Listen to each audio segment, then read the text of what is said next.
it's just it's just slides. Yeah, it slides.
for being here this afternoon to talk about fostering diverse schools and our maps that have recently been released to the public. Actually, it's today, right? Today, released to the public today.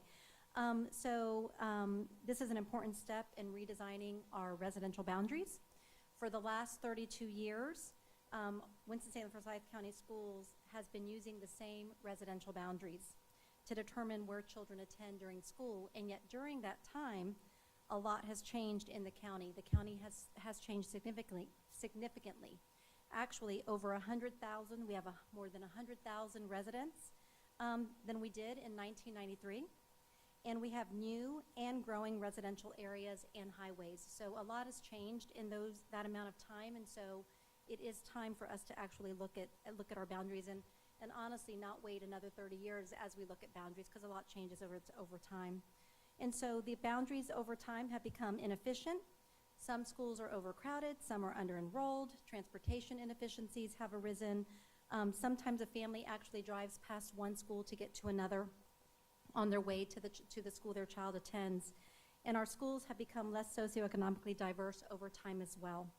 So today we are sharing 3 sets of revised maps that seek to resolve some of these issues created by outdated boundaries. These maps, and I'm sure you're going to hear more from my colleagues, but were designed after a large amount of time in community sessions.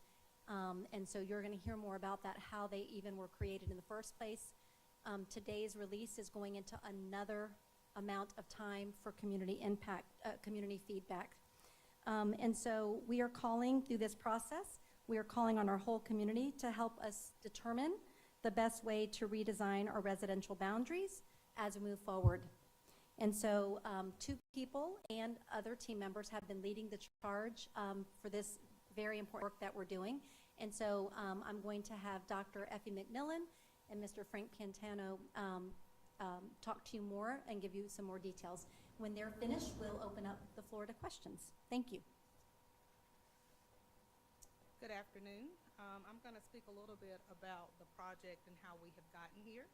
So we did receive the Fostering Diverse Schools grant about 2 years ago. October 2023 is when we received our award letter.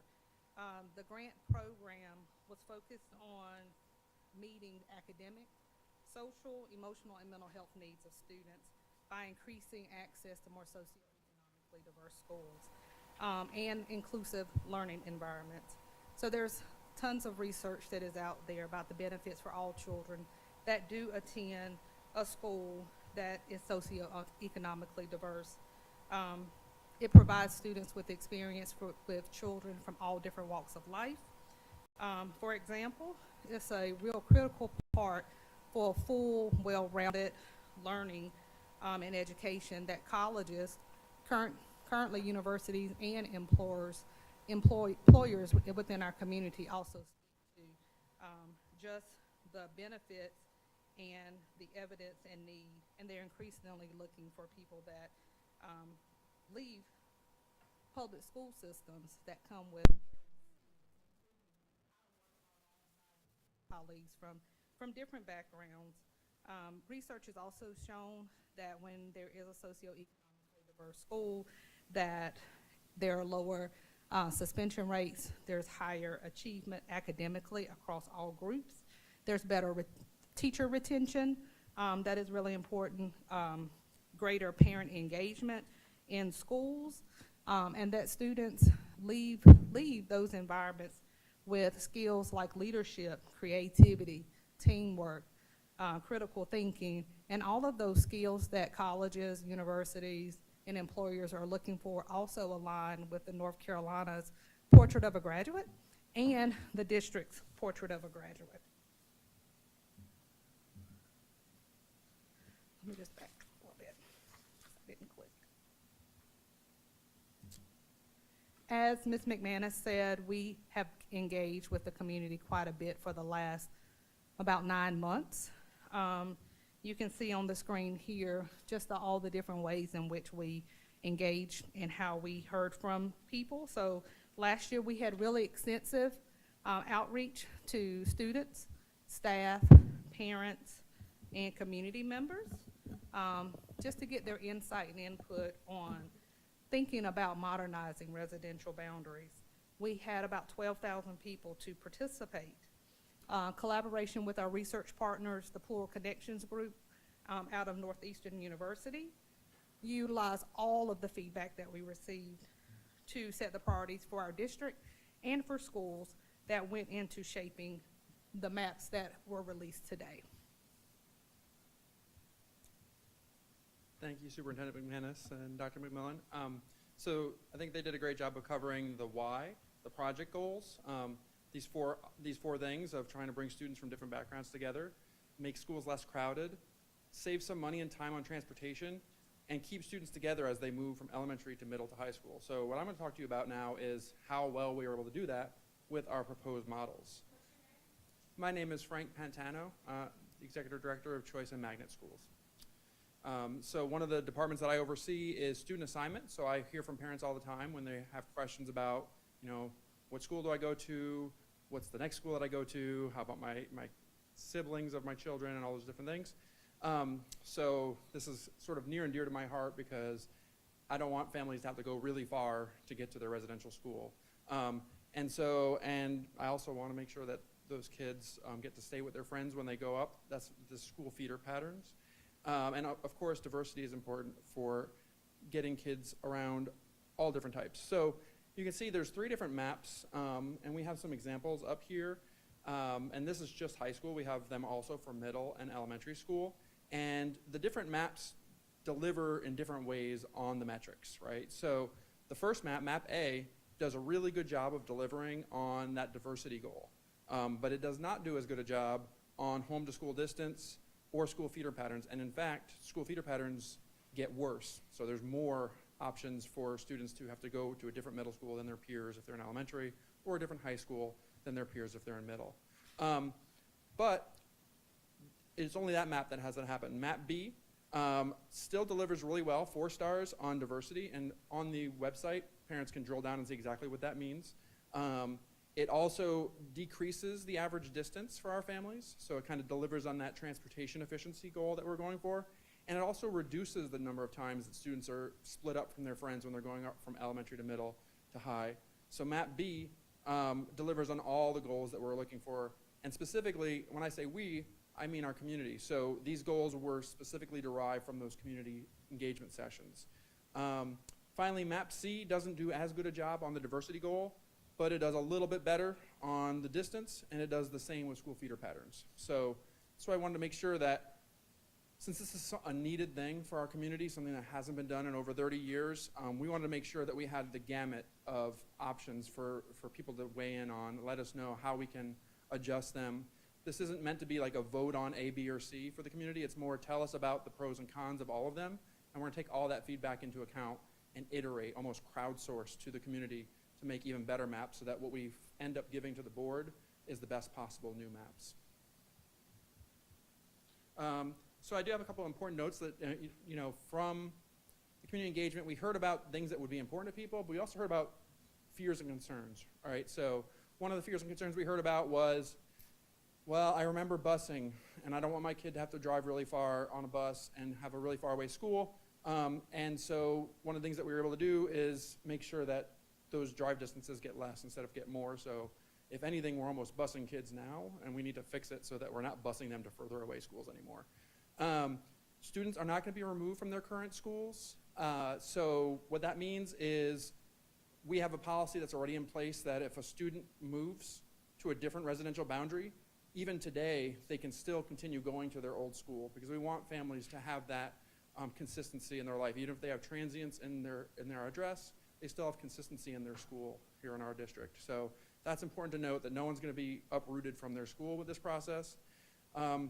Also, the new boundaries won't go into effect until 26-27 school year, so 2 years at the earliest, right? So we'd be proposing it, these are the maps, and then we got to figure out exactly how we would implement as we go on. And like I mentioned in reverse, this is not a busing initiative. If anything, it's an anti-busing initiative. We're trying to make sure that families are at the best school for them for residential purposes. And so as we begin to wrap up, as you heard earlier today, that the maps, first draft of maps was released today. And I just want to emphasize it's the first draft of maps that was created based on the feedback that we received during our first round of community engagement. everyone's voice across this community is important and vital in this process. So for the next couple of months, we're going to be going back to the community to give input, feedback on this set of maps. There are sessions that will be available in person. Those have been scheduled just through the end of March right now. Additional dates will be added, including virtual options, some additional options that will allow families to be able to join in at 6 p.m. So that it will work with work schedules for those who may get off at 5 o'clock in the evenings. And we're going to be taking all of that feedback to refine, improve, to Frank's point, what those maps will look like before it goes to the board for consideration and a vote. So no final decisions have been made yet. Once the feedback has happened, it's refined, we're coming back to the community again for another look and additional input before there's any consideration from the board and before we make any recommendations. And so on the screen, those are ways that community can go ahead and start looking at the maps and how they can register for any of the upcoming sessions that have already been outlined. So with that, we'll open it up for questions.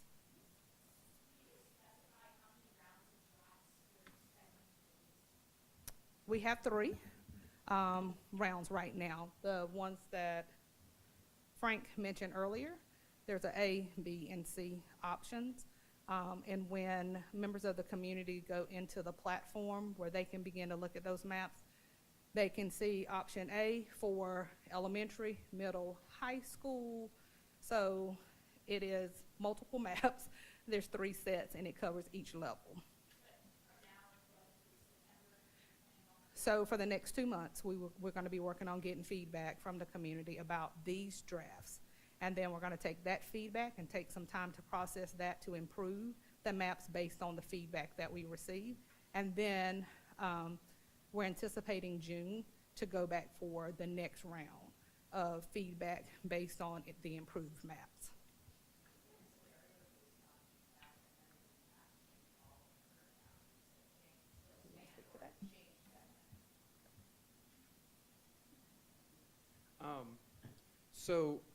So the 4 maps up here, the least efficient map is the current one on all the metrics that the community's told us to. So I think the goal is to come up with the best possible. So I think the answer is no. We wouldn't want to not change at all because we're way overdue with changing. There's already a bunch of parents online who are like, I don't want my kid to go to Parkland, or I don't want my kid to go to a certain school. What would you say to those parents who are reluctant about the idea of maybe looking at a middle school age child in their home and thinking, well, that's not what I had in mind?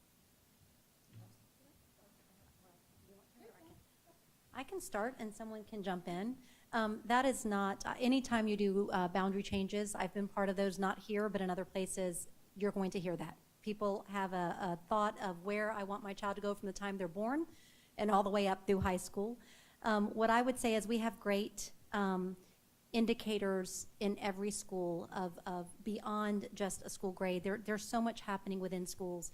So I would say specifically to Parkland, let's go and see what's happening there. I mean, there is great, I just did a See for Yourself there about a month ago, and there's some great teaching and learning happening at schools and some great extracurriculars and activities. And so I think, you know, I think that that is a normal reaction, and I understand that. As a mom, as a grandparent, I understand that. But at the end of the day, I think that change is changing residential boundaries is inevitable. You can't go 30 years and not change boundaries when you've had new developments created and new roads built. It is just part of a process that should have already happened. So I would say, you know what, we are working very hard on many initiatives to make sure all of our schools are high quality, and that is beyond what people assume to be high quality. There's so many measures that determine the quality of a school, and it's not just all about one. And this is an interesting time, I think, on that same note, is with the federal administration is sort of anti-DEI, anti-equity, and those sorts of things. Does that affect your job as a superintendent in this project? Yeah. So it's, we are analyzing what all of this means. As far as impact on our own district, we were part of, I know it's already been in the paper, but one grant that was really about teacher recruitment, and so we were not the fiscal agent on that. Wake Forest University was, but that's impacting that type of grant. We're looking at everything that we're doing, and really when, this is about economic diversity, which is not an area that is addressed in any of the language that we've received. There's a lot about racial diversity and other things, but economic diversity has not been a subject of concern.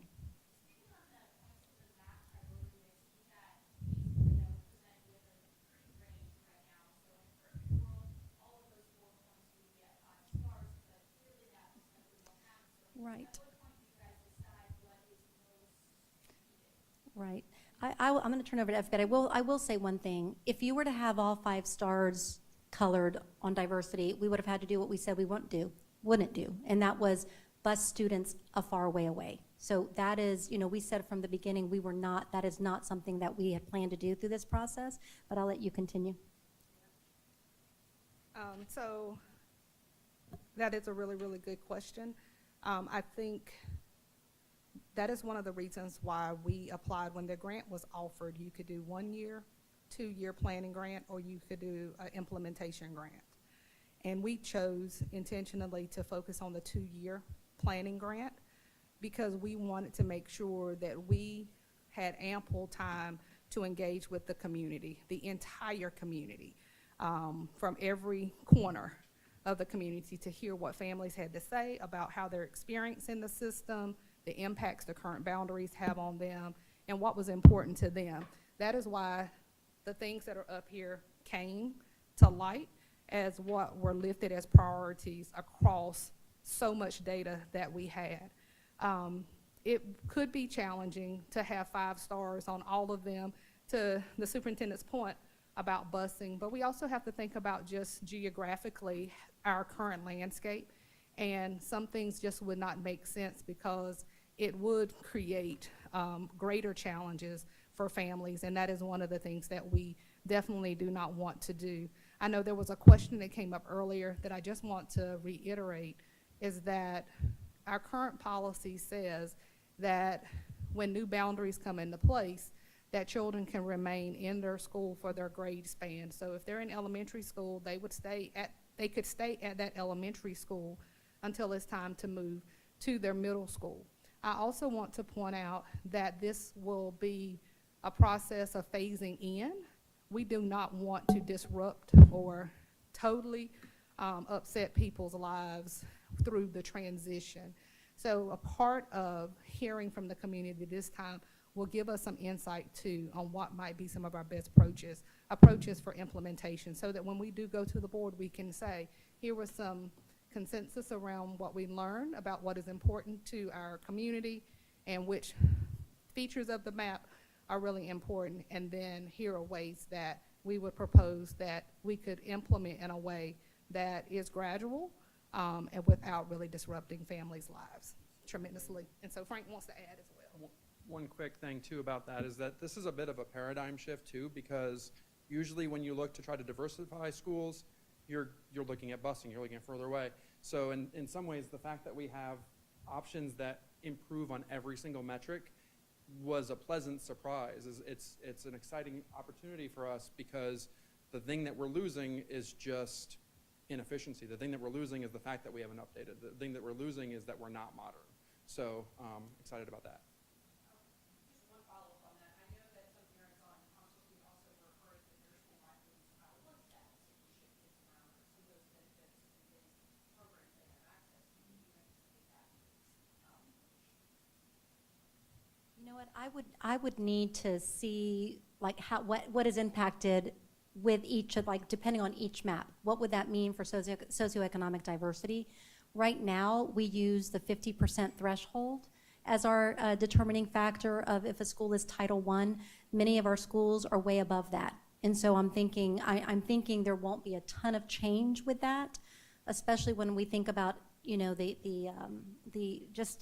where we are as a community with being with economically disadvantaged families and socioeconomic status. So I couldn't tell you that off the bat, but I don't foresee a huge impact, will it?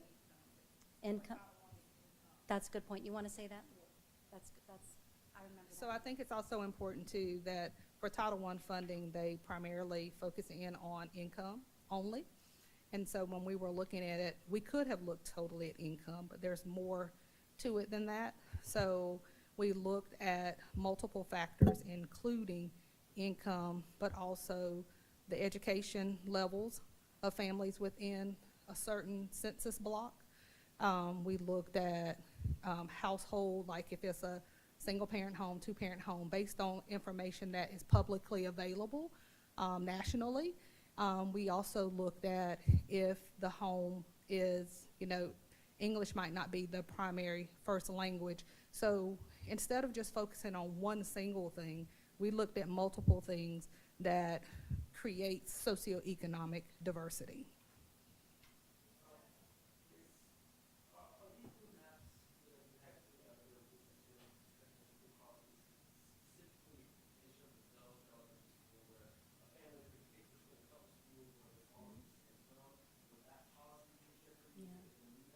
No, so this is really, this iteration, these decisions will be strictly about residential boundaries. They're not addressing choice policies and choice. I'm sure after this is said and done, we will need to look at all that, because right now, they're designed in a certain way where there are certain schools you can choose from within a residential zone, within a zone. Not really residential, but a zone. And so at the end of the day, all of that will be looked at, but not as part of this process. That's gonna be left alone for now.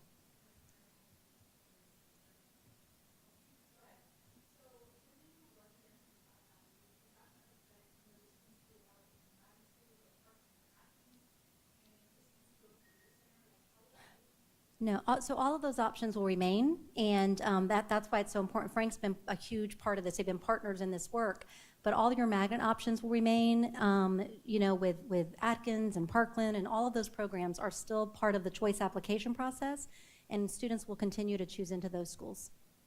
This does not impact that. Yes. Mhm.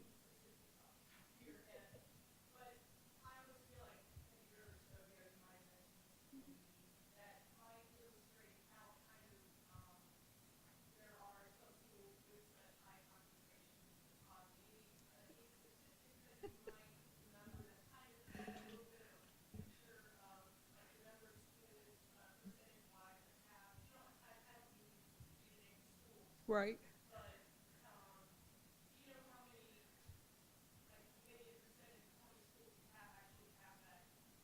Do you remember the percentage? I can't remember the percentage off the top of my head, and I should know that. When we looked at our schools, and I don't want to misspeak, it was around 20, in the 20-something range, mid-20s maybe, that were high concentrations of poverty. That is information I could definitely get to you as a specific number. I just don't want to quote a wrong number off the top of my head, but a pretty significant number of schools that have concentration of poverty, but also on the other end of the spectrum too, as well. Yes, to the greatest extent possible.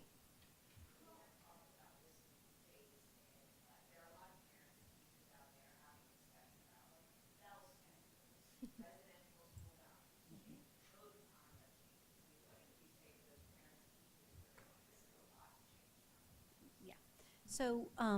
So bell schedules have not changed and are not changing. I will say that first and foremost. I'm not sure, I've tried for a couple years to adjust so we wouldn't have 14 different bell schedules, and that has not been supported. So we're not bringing that one up right now anymore. So there are no bell schedule changes that have occurred in our district for I don't know how many years. As far as code changes, this is our third year of implementation of our code, and the only changes that will be made to that are we have an implementation team that's being formed with teachers and many people after a round of listening sessions in every school, and so a team of people, of practitioners will be coming together to decide, are there any adjustments that need to be made? And so that's a regular iteration. You do that every year when you're talking about continuous improvement for anything you do, so that's not a major change. This is a phased in. This is probably the most thoughtful approach I've ever seen to boundary changes And I've been at this for 35 years, and that's in places, meaning it's not just, we're going to change these boundaries. It's looking at the entire landscape, and it's a pretty methodical process. If you know, like a 9 months of listening and now more months of putting maps together and more months of soliciting feedback and then redrawing and then more time to listen to feedback. Like, it's an extensive process, so it's not just an immediate change. But all of these things are necessary. Times, you know, we have to update our practices with times changing and with changes and with new challenges that we are faced with on a daily basis. So I would say we have 3 main initiatives, and we've had those. This is the 3rd year of all 3 of them, and those are the 3 things we're doing. This is an operational initiative around boundary changes, and again, one that most districts don't wait over 30 years to do.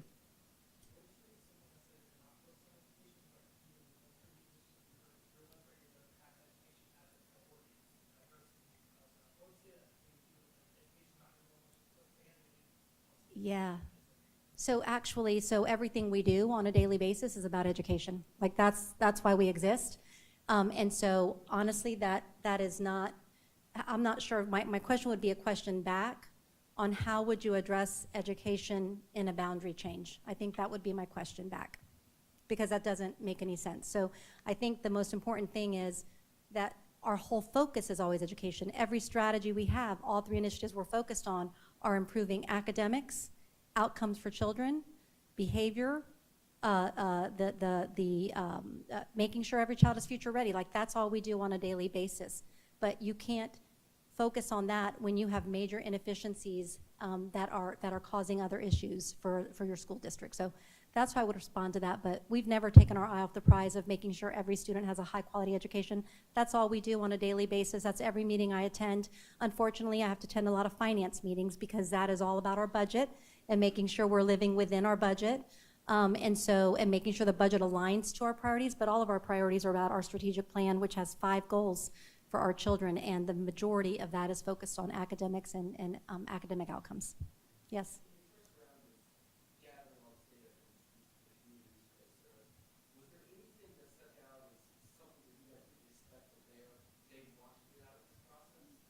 You want to check? Okay. Yeah, thank you for that question. So it's interesting. When we first went into it, we were thinking, all right, we want to modernize and get more efficient, and we want to try to increase socioeconomic diversity. But you notice that's not all that we ended up making the maps based on. Feeder patterns was actually from the community, and we were kind of surprised, like, okay, so what the people are really interested in is those social emotional bonds that kids make with each other, and being able to stay together with their group of friends or their group of kids going up from. So I was a little surprised that feeder patterns, like, it's something that in my job I deal with feeder patterns all the time, right, with student assignment. I didn't realize the community was so passionate about it, so that was kind of interesting.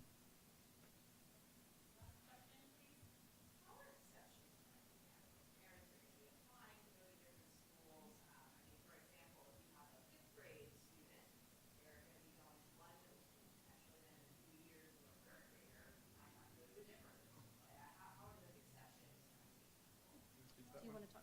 Yeah. Go ahead. Yeah, so we've started getting emails already with that exact question on the website. It's got it there. So we have a sibling preference policy. So if there's a student at that middle school, then the sibling preference policy would still remain intact, and that student could follow to that old middle school. So I think I've had like 7 or 8 iterations of that same question, but it is important to let the community know that we're not getting rid of the sibling preference policy, and that our goal is to be more efficient. And it's not efficient for families to have to drive their kids to multiple different middle schools. So we're always going to have that policy.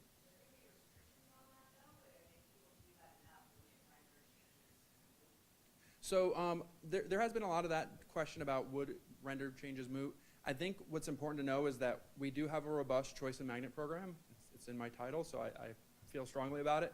But only about 10% of our community actually takes advantage of choice and magnet. And then about 20% are at their school because of things like sibling preference, or things like they've moved to a different residential boundary, but their grandfather didn't allow to stay at their school because we're trying to give them that consistency. But 70% of our students go to their residential zones, even with all those robust choice options. So again, this is a way to have a baseline that's for those residential kids. So I don't think it's moot. I have the numbers in front of me now. So I didn't want to misspeak earlier about when we first started this work, and the very first part was understanding our landscape. We presented to the board back, I think it was March last year, March of last year, that we had about 32 schools that had high concentration of poverty out of our 81 schools that we have in the district. We had about 24 at that time that was pretty economically diverse, and then about 23 that had higher concentrations of wealth. So that kind of gives a breakdown of what our current structures look like when it speaks to socioeconomic diversity in our district. Thank you.